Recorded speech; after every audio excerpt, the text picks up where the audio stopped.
திருவள்ளூர் மாவட்டம் சிறுவாபுரியில் முருகனுக்கு உகந்த நாளான செவ்வாய்க்கிழமையொட்டி பக்தர்கள் படையெடுத்து வழிபாடு நடத்தி வருகின்றனர். கடும் வேலையும் பொருட்படுத்தாமல் 3 மணி நேரத்திற்கும் மேல் நீண்ட வரிசையில் காத்திருந்து பக்தர்கள் சாமி தரிசனம் செய்து வருவதை ஆண்மை செய்தியாக பார்த்து வருகிறோம். கூடுதல் விவரங்களை செய்தியாளர் சுதாகரன் வழங்க கேட்கலாம்.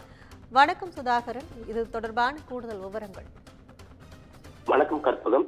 பெரியபாளையம் அடுத்த சிறுவாபுரி கிராமத்தில் உள்ள பிரசித்தி பெற்ற பாலசுப்ரமணிய சுவாமி திருக்கோவில் அமைந்துள்ளது. இந்த கோவிலுக்கு தொடர்ச்சியாக 6 வாரங்கள் வந்து நெய் தீபம் ஏற்றி வழிபட்டால் வேண்டுதல் நிறைவேறும் என்பது பக்தர்களுடைய நம்பிக்கையாக இருந்து வருகிறது. அதிலும் முருகனுக்கு உகந்த செவ்வாய்க்கிழமை நாட்களில் சிறுவாபுரி கோவிலில் பக்தர்கள் அதிக அளவில் வந்து செல்வது வழக்கம். இந்த நிலையில் செவ்வாய்க்கிழமையான இன்று சிறுவாபுரி முருகன் கோவிலில் பக்தர்கள் கூட்டம் அலைமோதுகிறது. திருவள்ளூர் மாவட்டம் மட்டுமில்லாத சென்னை உள்ளிட்ட பல்வேறு ஊர்களில் இருந்து ஏராளமானோர் இங்கு சாமி தரிசனம் செய்து வருகின்றனர். பொது தரிசனத்திற்கு 50 ரூபாயும் 100 ரூபாய் கட்டணம் தரிசனத்திற்கு அனைத்து வரிகளிலும் பக்தர்கள் கூட்டம் அதிகமாக காணப்படுகிறது. சுட்டெரிக்கும் வெயிலையும் பொருட்படுத்தாமல் கோவிலுக்கு வெளியே நீண்ட வரிசையில் சுமார் 3 மணி நேரம் காத்திருந்து பக்தர்கள் சாமி தரிசனம் செய்து வருகின்றனர்.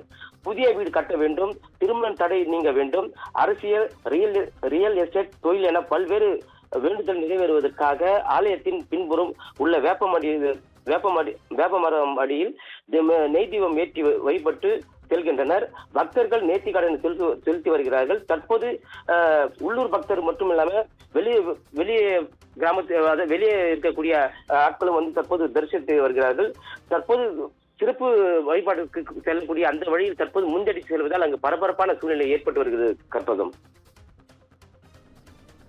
விவரங்களுக்கு நன்றி சுதாகர்.